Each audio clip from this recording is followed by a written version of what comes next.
আল্লাহ যেটা বলবেন সেটাই আইন, আল্লাহ যেটা নিষেধ করবেন সেটাই আইন, আল্লাহ যা করতে বলবেন সেটাই বিধান, সেটাই আইন।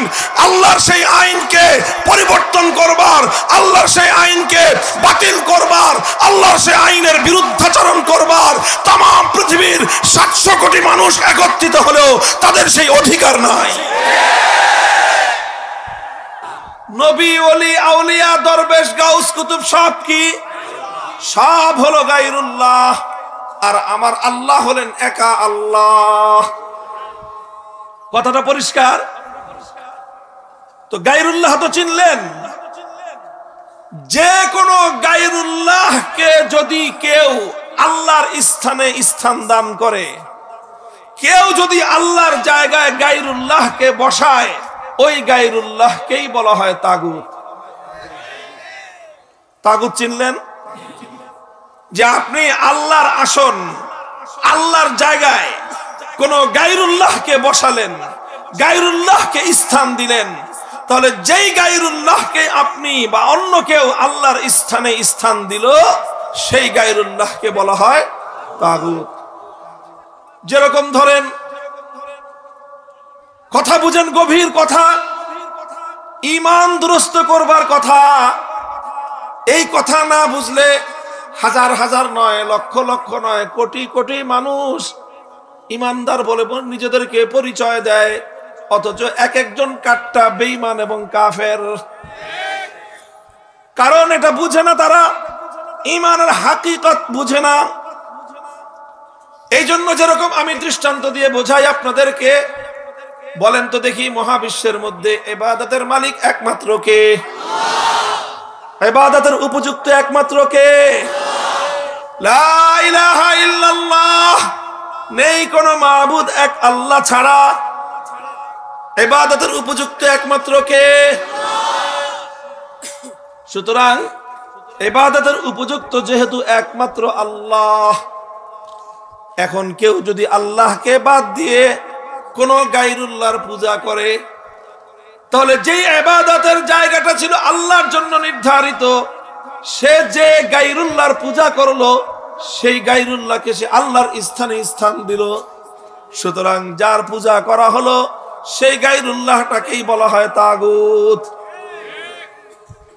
সেই যুগে মানুষ লাত, মানাত, উজ্জা, হুবাল নামক দেবতাগুলোর পূজা করত।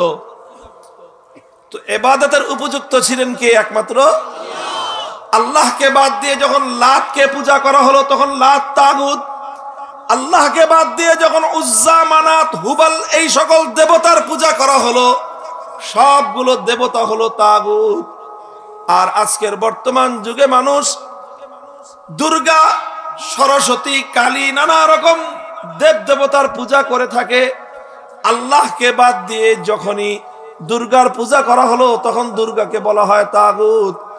আল্লাহকে বাদ দিয়ে যখন মূর্তির পূজা করা হলো, তখন মূর্তিকে বলা হলো তাগুত। আল্লাহকে বাদ দিয়ে যখন কালীর পূজা করা হলো, তখন কালীকে বলা হবে তাগুত। আল্লাহকে বাদ দিয়ে যখন কোন আগুনের পূজা করা হবে, তখন সেই অগ্নিকে বলা হয় তাগুত। আল্লাহকে বাদ দিয়ে যখন কোন চন্দ্র বা সূর্যকে পূজা করা হবে, তখন চন্দ্র বা সূর্যকে বলা হবে তাগুত। এক কথায় বলতে গেলে, তুমি যখন আল্লাহর জায়গায় কোন গায়রুল্লাহকে স্থান দিবা, তখন সেই গায়রুল্লাহকেই বলা হবে তাগুত। বুঝা গেল? তো এই যে ইবাদতের একমাত্র উপযুক্ত কে, এটাকে বলা হয় তাওহীদ। কি বলা হয়? তাওহীদ। শুনছেন? তাওহীদ মানে হলো একত্ববাদ। তাওহীদ মানে কি? একত্ববাদ। মানে আল্লাহ কয়জন? ইবাদতের মালিক কয়জন? এই এক আল্লাহ ইবাদত করা, এক আল্লাহ ইবাদতের উপযুক্ত, এই কথা বিশ্বাস করা, এটাকে বলা হয় তাওহীদ ফিল ইবাদাহ, অর্থাৎ ইবাদতের মধ্যে আল্লাহর একত্ববাদ। কথা বুঝা গেল? ইবাদতের মধ্যে আল্লাহর একত্ববাদ আছে না নাই? এখন কেউ যদি আল্লাহর ইবাদতের মধ্যে আল্লাহর একত্ববাদকে বিশ্বাস না করে, আল্লাহর একত্ববাদকে যদি না মানে, তাহলে সে কি ঈমানদার না বেঈমান? সে যদি নামাজ পড়ে, সে যদি হজ করে, একটা মানুষ যদি মনে করেন 24 ঘন্টার মধ্যে 23 ঘন্টা 55 মিনিট সে আল্লাহর ইবাদত করে, ঘুমায় না, খায় না, কিছুই করে না, আর 5 মিনিট দুর্গার পূজা করে প্রতিদিন। বলেন তো লোকটা ইমানদার না বেঈমান? কেন? সে তো 23 ঘন্টা 55 মিনিট সে আল্লাহর ইবাদত করলো, আর 5টা মিনিট শুধু দুর্গার পূজা করলো, তো সে বেঈমান কেন হবে? কারণ আল্লাহ পাক রব্বুল আলামিনের ইবাদত করতে হবে এক এবং এককভাবে, অন্য কারো ইবাদত করা চলবে না। আল্লাহকে বাদ দিয়ে যখন আরেকজনের পূজা করলো, আল্লাহকে বাদ দিয়ে যখন অন্য কারো পূজা করলো, এখন আল্লাহর যতই ইবাদত সে করুক না কেন, এই ইবাদতের কানাকড়ি মূল্য আল্লাহর কাছে নাই। কারণ আল্লাহ চান শিরক মুক্ত তাওহীদ, আল্লাহ চান শিরক মুক্ত তাওহীদ। তুমি যখন এক মুহূর্তের জন্য তাগুতের পূজা করলা, এবার তোমার ঈমান ধ্বংস, ঈমান নষ্ট। তোমার এই নামাজের কোনো দাম নাই, তোমার এই হজের কোনো দাম নাই, তোমার এই দান সৎকার কোনো দাম নাই, তোমার কোনো ইবাদতের কোনো নেক কাজের এক কানাকড়ি পরিমাণ মূল্য তোমার নাই। এটাকে বলা হয় তাওহীদ ফিল ইবাদাহ। কি বলা হয়? তাওহীদ ফিল ইবাদাহ, মানে ইবাদতের মধ্যে আল্লাহর একত্ববাদকে মানতে হয়। এই একত্ববাদ, তাওহীদ, এটাই হলো ঈমানের মূল কথা, এটাই হলো ঈমানের গোড়ার কথা, এটাই হলো ঈমানের সবচেয়ে বড় কথা। একজন মানুষ যতক্ষণ পর্যন্ত আল্লাহর একত্ববাদকে বিশ্বাস না করবে, একত্ববাদকে সে মেনে না নিবে, ততক্ষণ পর্যন্ত একজন মানুষ ঈমানদার হতে পারে না। ভাই, কথাগুলি বুঝতেছেন আপনারা? একটু কষ্ট হইতেছে আপনাদের এই ধরনের কথায়। এটা খুব মূল্যবান কথা মানুষের ঈমান দুরস্ত করার জন্য। যেই পথে মানুষের ঈমান ধ্বংস হয় সেই কথা না বলে ডানে বামে এত গল্প করার কোনো প্রয়োজন নেই। মূল কথাটা আমি বলতেছি আপনাদের কাছে। তাহলে এই যে আপনি যেরকম ইবাদতের মধ্যে ইবাদত করবেন কয়জনের? চিৎকার করবেন কয়জনের? একমাত্র কার? এটাকে বলা হয় ইবাদতের তাওহীদ। এটাকে কি বলা হয়? এই তাওহীদ যার ঠিক আছে তার ঈমান ঠিক আছে। ঠিক তদ্রূপ ইবাদতের মধ্যে যেরকম আল্লাহ পাক রব্বুল আলামিনের একত্ববাদকে বিশ্বাস করতে হয়, ইবাদতের মধ্যে আল্লাহর সঙ্গে অন্য কাউকে শরীক করলে একজন মানুষ ঈমানদার থাকতে পারে না। ঠিক তদ্রূপ আল্লাহ পাক রব্বুল আলামিনের আরেকটা গুরুত্বপূর্ণ তাওহীদ রয়েছে, একত্ববাদ রয়েছে, যেটাকে ইসলামের পরিভাষায় বলা হয় তাওহীদ ফিল হাকিমিয়াহ। সেটাকে বলা হয় তাওহীদ ফিল হাকিমিয়াহ। তাওহীদ ফিল হাকিমিয়ার অর্থটা বুঝেন। তাওহীদ ফিল হাকিমিয়ার অর্থ হলো আসমান এবং জমিন, এই মহাবিশ্বের মধ্যে আইন তৈরি করবার, বিধান তৈরি করবার চূড়ান্ত ক্ষমতা, প্রশ্নহীন ক্ষমতা একমাত্র কার? আল্লাহ ছাড়া দুনিয়ার অন্য কেউ আল্লাহর কোন আইনের বিরুদ্ধে আইন করতে পারবে না। আল্লাহর কোন বিধানের বিরুদ্ধে সারা দুনিয়ার মানুষ একত্রিত হলেও আল্লাহর সামান্য একটা বিধানের একটা চুল পরিমাণ, একটা নোক্তা পরিমাণ তাম পৃথিবীর সমস্ত মানুষ মিলে পরিবর্তন করার অধিকার রাখে না। আল্লাহ যেটা বলবেন সেটাই আইন, আল্লাহ যেটা নিষেধ করবেন সেটাই আইন, আল্লাহ যা করতে বলবেন সেটাই বিধান, সেটাই আইন। আল্লাহর সেই আইনকে পরিবর্তন করবার, আল্লাহর সেই আইনকে বাতিল করবার, আল্লাহর সেই আইনের বিরুদ্ধাচরণ করবার তাম পৃথিবীর 700 কোটি মানুষ একত্রিত হলেও তাদের সেই অধিকার নাই। এটাকে বলা হয় তাওহীদ ফিল হাকিমিয়াহ। কি বলা হয়? তাওহীদ ফিল হাকিমিয়া। হাকিম বুঝেন না? হাকিম, আরে হাকিম কারে কয়? জোরে বলেন। এই এটাকে থেকে হাকিম থেকে হাকিমিয়া, তাওহীদ ফিল হাকিমিয়া, হালিফ জবর টান আছে, হাকিমিয়া। তাওহীদ ফিল হাকিমিয়া অর্থাৎ চূড়ান্ত ভাবে প্রশ্নহীন ভাবে আইন করার অধিকার কয়জনের? চিৎকার করে বলেন কয়জনের? কে সে? চূড়ান্ত ভাবে আইন করবেন কে? চূড়ান্ত ভাবে বিধান দিবেন কে? কোনটা বৈধ বলে দিবেন কে? কোনটা অবৈধ চূড়ান্ত ভাবে নির্ধারণ করে দিবেন কে? এটাকে বলা হয় তাওহীদ ফিল হাকিমিয়া। এটাকেই বলা হয় তাওহীদ ফিল হাকিমিয়া। একমাত্র ইবাদতের মালিক কে? এটাকে বলা হয় তাওহীদ ফিল ইবাদাহ। চূড়ান্তভাবে আইন করবেন একমাত্র কে? এটাকে বলা হয় তাওহীদ ফিল হাকিমিয়া। এখন কেউ প্রশ্ন করতে পারেন, হুজুর তাহলে কি মানুষ কোনো আইন করতে পারবে না? মানুষ কোনো রুল কোন জারি করতে পারবে না? মানুষ কোনো বিধান করতে পারবে না? এই প্রশ্নের জবাব পরিষ্কার, হ্যাঁ মানুষ আইন করতে পারবে, তবে একটা শর্তে। কয়টা শর্তে? জোরে বলেন, কয় শর্তে? এক শর্তে মানুষ আইন করতে পারবে, আর সেই শর্ত হলো মানুষের কোন আইন আল্লাহর কোন আইনের বিরুদ্ধে যেতে পারবে না। এখন আল্লাহ একটা আইন করছেন, মানুষ আরেকটা আইন যদি করে আল্লাহর আইনের বিরুদ্ধে, যেই মানুষ আল্লাহর আইনের বিরুদ্ধে আইন করবে সেই মানুষকেই বলা হবে তাগুত। কারণ সে আল্লাহর ক্ষমতা নিয়ে টানাটানি করেছে। কথা বলেন, আইন করবার চূড়ান্ত ক্ষমতা কার?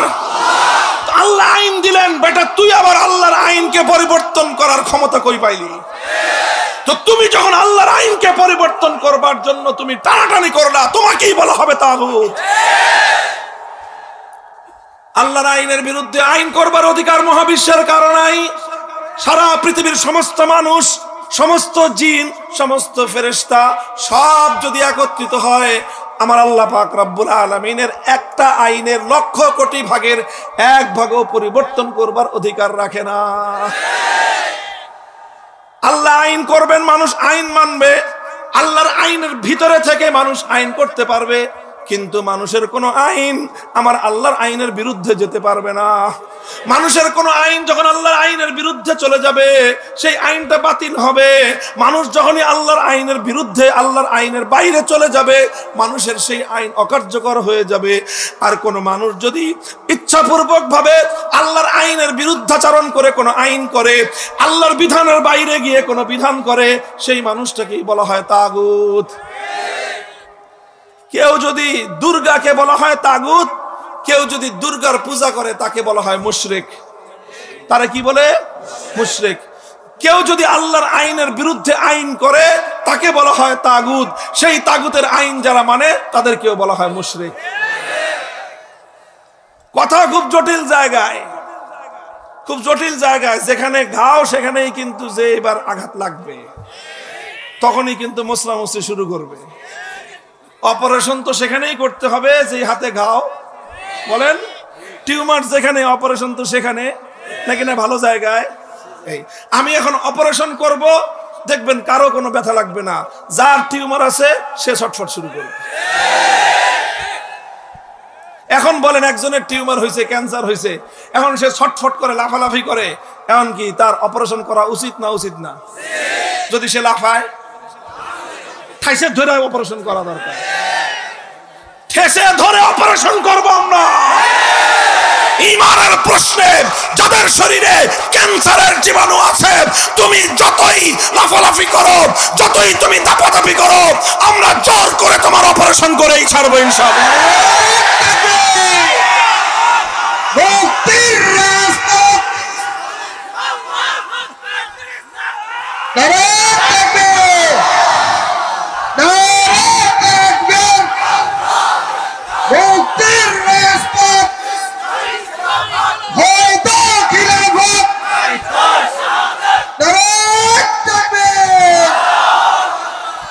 মুহতারাম হাজিরিন, কথাটা পরিষ্কার। চূড়ান্তভাবে আইন করার মালিক একমাত্র কে? আল্লাহর আইনের বিরুদ্ধে যেই আইন করবে তাকে বলা হবে তাগুত। আল্লাহর আইনের বিরুদ্ধে যদি কোনো রাজা বাদশাহ আইন করে, সেই রাজা বাদশাকে বলা হয় তাগুত। আল্লাহর আইনের বিরুদ্ধে কোনো রাষ্ট্রপতি যদি আইন জারি করে, সেই রাষ্ট্রপতিকে কোরআনের ভাষায় বলা হয় তাগুত। আল্লাহর আইনের বিরুদ্ধে যদি কোনো প্রধানমন্ত্রী কোনো আইন জারি করে, সেই প্রধানমন্ত্রীকে ইসলামের পরিভাষায় বলা হয় তাগুত।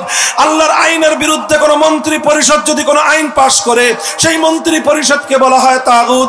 আল্লাহর আইনের বিরুদ্ধে গিয়ে যদি কোনো আদালত কোনো রায় দেয়, আল্লাহর আইনের বিরুদ্ধে গিয়ে যদি কোনো বিচারপতি কোনো আইন তৈরি করে, সেই আদালত এবং সেই বিচারপতিকে বলা হয় তাগুত। আল্লাহর আইনের বিরুদ্ধে কোনো আইন পরিষদ অথবা কোনো সংসদ যদি কোনো আইন পাশ করে, গোটা সংসদকে বলা হয় তাগুত।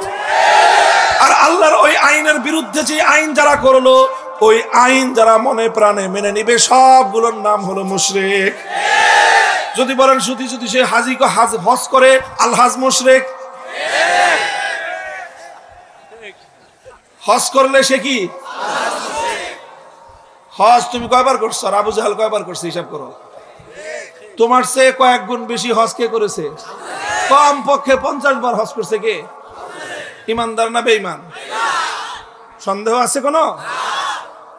তাহলে হজ করলেই মানুষ ইমানদার হয় না, নামাজ পড়লেই মানুষ ইমানদার হয় না, টুপি মাথায় দিলেই মানুষ ইমানদার হয় না, আব্দুল মুমিন ইসলাম উদ্দিন নাম রাখলেই মানুষ ইমানদার হয় না।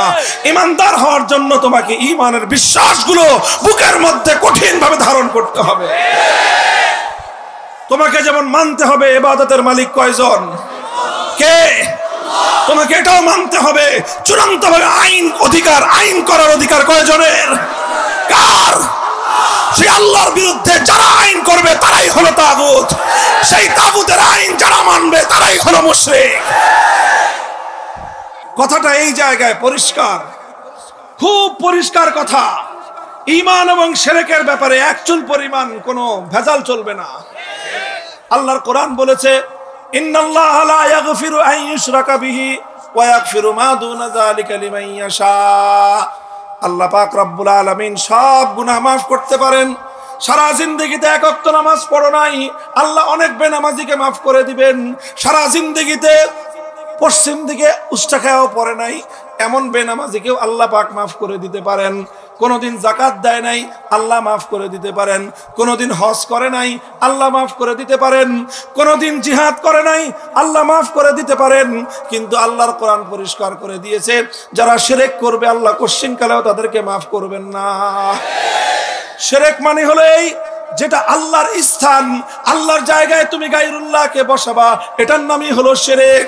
ইবাদতের মধ্যে যদি তুমি আল্লাহর জায়গায় কোনো গায়রুল্লাহর পূজা করো, এটা যেমন শিরক। তুমি আইনের ক্ষেত্রে এক আল্লাহ যে আইন দিবে, আল্লাহর আইনের জায়গায় যখন তুমি আরেকজনের আইন মানলা, তাহলেও তুমি সমান মুশরিক। ভাই বড় দুঃখের কথা, দুঃখের কথা। কথা চিৎকার করে বলতেছি, মনে করেন না যে খুব শখে বলতেছি। কোটি কোটি মানুষ, কোটি কোটি মানুষ আমাদের জানা মতে, আমাদের গবেষণা মতে, কোরআন এবং হাদিসের আলোকে, আল্লাহর ভাষায় ইয়াজুমুনা আন্নাহুম আমানু, দাবি করে আমরা ঈমানদার, অথচ তারা কাট্টা বেঈমান। এখন বলেন, এই যখন মানুষগুলোকে আমরা দেখি যে হাজার হাজার মুসলমান বেঈমান হয়ে সমাজে ঘোরাফেরা করতেছে, খুব ভালো লাগে আমাদের? আচ্ছা বলেন তো, আপনি যতই পাষাণ হৃদয়ের হন, যতই পাষাণ হৃদয়ের একজন মানুষ হন, আপনার চোখের সামনে যদি দেখেন একটা কুকুর জ্বলন্ত আগুনে পুড়ে মরে যাচ্ছে, খারাপ লাগবে না ভালো লাগবে? আরে একটা পাষাণ হৃদয়ের মানুষ, তার চোখের সামনে তো একটা কুকুরকে জ্বলন্ত আগুনে পুড়তে দেখলেও তার ভালো লাগে না। আমরা বিশ্বাস করি, আল কোরআন যে কথা বলে আমাদেরকে, একজন মানুষ যদি মুশরিক হয়, মুশরিক হওয়ার অর্থ হলো মরবে আর অনন্তকালের আগুনে, জাহান্নামের আগুনে পুড়বে। তা আমরা যখন দেখি আমার সমাজের কোটি কোটি মানুষ ইমানদার, দাবি করে ইমানদার, অথচ তারা কাট্টা মুশরিক, কোরআনের ভাষায় চিরস্থায়ী তারা জাহান্নামী, এই দৃশ্যগুলো দেখলে আমাদের খুব ভালো লাগার কথা না। আমাদের হৃদয়ে রক্তক্ষরণ হয়, দুঃখে কলিজাটা ফেটে যায়। আমরা মানুষকে এই কথাগুলো বলতে গেলেই এক শ্রেণীর মানুষ বলে যে হুজুর এগুলো বাদ দিয়ে পিতামাতার হকের কথা বলেন। আরে বাবা, পিতামাতার হক তো সারা জিন্দগি শুনছস, ইমানটা ঠিক কর। পিতামাতার হকের কথা, পর্দার কথা, নামাজের কথা, দান সৎকার কথা, নেক আখলাকের কথা, সত্যবাদিতার কথা, মিথ্যাচারিতার দোষ, মানুষের গীবত শিকায়াত করার ত্রুটি, এই ওয়াজ হুজুররা কম করছে? আর কম করে? সবাই তো এই ওয়াজই করে। আমি যে ওয়াজ করতেছি, এই ওয়াজ কয়জনে করে? খুব কম মানুষ করে। এটাই সহ্য করতে পারে না, এটাই সহ্য করতে পারে না। কারণ এই জায়গায় কথাটা ওনাদের হাতে গিয়ে লাগে, কারণ ওনারা আল্লাহর বিরুদ্ধে আইন করবেন। এখন ওনারা আল্লাহর বিরুদ্ধে আইন করবেন, আমি ওনাকে তাগুত বলতে পারবো না। ওনার অনুসারীরা আল্লাহর বিরুদ্ধে আইন মানবেন, আমি তাদেরকে মুশরিক বলতে পারবো না। আমি মুশরিক বললেই এখন আমার বিরুদ্ধে তারা লাগবে। বলেন এই দুঃখ কাকে বলবো আমরা? আমরা কি তোমাদের শত্রু, না আমরা তোমার দুশমন? বরং আমরাই তোমার কল্যাণকামী। আমরা জীবন থাকতে মরণের আগে তোমাকে ঈমান ঠিক করার কথা বলতেছি। একদিন আসবে যেদিন তুমি হাজার চেষ্টা করলেও ঈমান আর ঠিক করতে পারবে না। আল্লাহ পাক পুরা উম্মতকে ঈমান খালেস করার, ঈমান ঠিক করার তৌফিক দান করেন। মুহতারাম হাজিরিন, কথা বেশি লম্বা করব না। আমি আপনাদেরকে আজকে কয়েকটা সবক পড়ালাম। এই সবকগুলো আমরা মাদ্রাসায় ছাত্রদেরকে পড়াই। ছাত্রদেরকে এত কথা বলতে হয় না, অল্প কথায় তারা বুঝে ফেলে। কিন্তু বিরাট মজমা, অনেক শ্রেণীর মানুষ, শিক্ষিত অশিক্ষিত, ছোট বড় বৃদ্ধ অনেক মানুষ আছে। ছোট্ট একটা কথা বলার জন্য আমাকে অনেকগুলো কথা বলতে হয়েছে। আমি প্রথম যেই কথাটা আজকে আপনাদেরকে বোঝালাম সেটা হলো তাগুতের পরিচয়। কিসের পরিচয়? তাগুতের পরিচয়। 2 নম্বর কথা আমি যেটা বললাম সেটা হলো আল্লাহর একত্ববাদ, তাওহীদের কথা। যেমনি ভাবে ইবাদতের মধ্যে আমার আল্লাহর তাওহীদকে বিশ্বাস না করলে একজন মানুষ ঈমানদার হতে পারে না, ঠিক তদ্রূপ আইন এবং বিধান তৈরি করবার ক্ষেত্রেও আল্লাহ পাকের তাওহীদ ফিল হাকিমিয়া, আল্লাহর একত্ববাদকে বিশ্বাস না করলে একজন মানুষ ঈমানদার হতে পারে না। এখনই তো লাগবে বাঁধবে যারা রাজনীতি করেন তাদের সাথে আমাদের। আপনারা এই যে সংবিধানটা তৈরি করলেন, এই যে 72 সালে বাংলাদেশের সংবিধানটা তৈরি করলেন, আর ওই সংবিধানের মধ্যে আমার বাংলাদেশে মানুষের জন্য এমন এমন বিধান রাখলেন যে দেশের প্রত্যেকটা মানুষ ইচ্ছায় অনিচ্ছায় বাধ্য হয়ে তাদেরকে শিরক করতে হয়। কে দিবে এর জবাব? কে দিবে জবাব? এই যে 15 থেকে 20% মানুষ, আমি আপনাদের যাদেরকে হাত তুলেছিলাম, আল্লাহ বলতেছেন আমার আইন থাকতে তুমি আমার আইনের পরিবর্তে কোন গায়রুল্লাহর আইনের কাছে যদি তুমি বিচার চাইতে যাও তাহলে তোমার ঈমান নাই। এবার আপনারা বলেন, আপনারা যে আদালতে বিচার চাইতে গিয়েছেন সেই আদালতে বিচার আল্লাহর আইন অনুযায়ী হয় না আল্লাহর বিরুদ্ধে মানুষের বানানো আইন অনুযায়ী হয়? বলেন, আপনারাই জবাব দেন, আমি বলবো না। আল্লাহর বানানো আইন দ্বারা বিচার হয়, মানুষের বানানো আইনের দ্বারা বিচার হয়। ইসলামের ফয়সালা অনুযায়ী মানুষের বানানো আইনের দ্বারা বিচারের কাছে যে ব্যক্তি বিচার চাইতে যাইবে সে ব্যক্তি ঈমান নাই, সে মুশরিক। বলবেন হুজুর তাইলে এই যে আমরা যে এতগুলি মানুষ গেলাম এটা আমাদের ঈমান নাই নাকি? না, আপনাদের একটা সমস্যা আছে, সেই জন্য আপনারা গেছেন। সেটা হলো যেহেতু দেশে আল্লাহর আইনের বিচার ব্যবস্থা নাই, এই জন্য গেছেন। এই কারণে একটু ছাড় আছে আপনাদের। তাই বলে মনে করেন না যে আপনি একদম পাক পবিত্র, এটা মনে করেন না। ভালো করে বুঝে রাখেন, শরীয়তের মাসআলা হলো এই, বর্তমান কোরআন সুন্নাহ বিরোধী যে বিচার ব্যবস্থা, ওই বিচার ব্যবস্থার কাছে বিচার একজন মানুষ তখনই চাইতে পারবে যখন সে মারাত্মকভাবে ঠেকে যায়। আপনারা যারা বিচার চাইতে গেছেন হাত তুলছিলেন, এবার আপনি নিজের কাছে নিজে জিজ্ঞাসা করেন, আপনি যেই মামলার জন্য গেছেন সেই মামলাটা না করলে কি আপনি মরে যেতেন? সেই মামলাটা না করলে কি আপনার জীবন চলে যেত? সেই মামলাটা করতে কি আপনি বাধ্য ছিলেন? যদি আপনি বাধ্য না থেকে থাকেন আর মামলা করে থাকেন তাহলে মনে রাখেন আপনার ঈমান অর্ধেক চলে গেছে। কারণ কেমনে যে ঈমান গেছে ওটা কেমনে ঠিক করবেন সেটা আপনার ব্যাপার। ফতোয়া দিলাম, মামুনুল হক ফতোয়া দিলাম, বাংলাদেশে কোনো আলেম যদি থেকে থাকেন আমার এই ফতোয়ার সাথে দ্বিমত করতে, কিতাব নিয়ে আইসেন আমার কাছে। মুহতারাম হাজিরিন, কথা খুব কঠিন কথা, এটা খুব জটিল কথা। এটা এমন এক কথা, আমার দেশের সমস্ত মানুষ এই সমস্যার মধ্যে জর্জরিত। মানুষ এক রোগে আক্রান্ত, আমরা ওয়াজ করতেছি আরেক জায়গায়। মানুষের সমস্যা একটা, আমরা ওষুধ দিচ্ছি আরেক জায়গায় দিচ্ছি। এই সমস্যা কারণ গোটা তাগুতি সমাজ ব্যবস্থা গোটা সমাজকে কুফরি একটা অক্টোপাস দিয়ে বন্দী করে রেখেছে। গোটা তাগুতি রাষ্ট্র ব্যবস্থা গোটা দেশের সমস্ত ইমানদার নাগরিকদেরকে কুফরির রশি দিয়ে বেঁধে রেখেছে।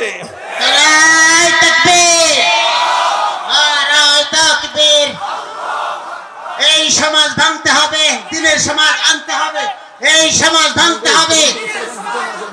নারায়ে তাকবীর। এই যে এইগুলোতে মুহতারাম হাজিরিন, আর স্লোগান এখান থেকে দেওয়ার দরকার নাই। মানুষের বেশি যদি জজবা আসে মাঠ থেকে স্লোগান দিবে। আমি আপনাদেরকে যেই কথা বলতেছি শুনেন, এই যে কথাটা যে বললাম, মানুষ আজ এক কঠিন সমস্যার সম্মুখীন। এখন যেখান থেকে সমস্যা, আপনারা তো না বুঝে গেছেন, এই জন্য সমস্যা মনে করেন নাই। আমরা যারা বুঝি আমরা যাব কোথায় সেটা বলেন। আমরা যারা বুঝি আমরা যাব কোথায়? তখনই তো আমরা এই সংবিধানের বিরুদ্ধে কথা বলি, তখনই তো আমরা রাষ্ট্রের সরকারের বিরুদ্ধে কথা বলি, তখনই তো আমরা রাষ্ট্রের প্রচলিত আইনের বিরুদ্ধে কথা বলি। কারণ আমার ইমানের প্রশ্ন, আপনার ইমানের প্রশ্ন, গোটা জাতির ইমানের প্রশ্ন। আমরা তো তখন জেনে বুঝে চুপ থাকতে পারি না। আপনি জানেন না আপনার অজান্তে আপনার ছেলে গিয়ে পুকুরে পড়ে মারা গেছে, আপনি করবেন কি? আমি চোখে দেখতেছি যে আপনার ছেলে আমার ছেলে সব পানিতে ডুবে যাচ্ছে, আমি চিৎকার না করে চুপ করে থাকবো কিভাবে বলেন? আপনারা তো বুঝে মনে করেন যে আমরা অযথাই শুধু গায়ে পড়ে ঝগড়া করি। না, কারো সঙ্গে ঝগড়া করার কোনো ইচ্ছা, কোনো ফায়দা, কোনো লাভ আমাদের নাই। ঝগড়া না করলে আপনারা হাদিয়া আরো বেশি দিতেন আমাকে। ঝগড়া করি দেখে আপনারা আমাদেরকে মারতে আসেন, ঝগড়া করি বলে আপনারা আমাদেরকে ধরে জেলে ভরে রাখেন। সব করি আমরা, জেলখানাকে আমরা বরণ করে নেই, আপনাদের সমস্ত আঘাতগুলোকে আমরা হাসি মুখে বরণ করে নেই। সব কিছু করি, একটা বিষয় আমরা নীরব থাকতে পারি না। যখনই দেখি জাতির ঈমান ধ্বংস করা হচ্ছে, সে জাতিকে সতর্ক করার জন্য, ঈমান বিধ্বংসী প্রতিটি ষড়যন্ত্রকে মোকাবেলা করার জন্য জীবনের ঝুঁকি নিতে হলে জীবনের ঝুঁকি নিতে আমাদের কোনো পরোয়া নাই।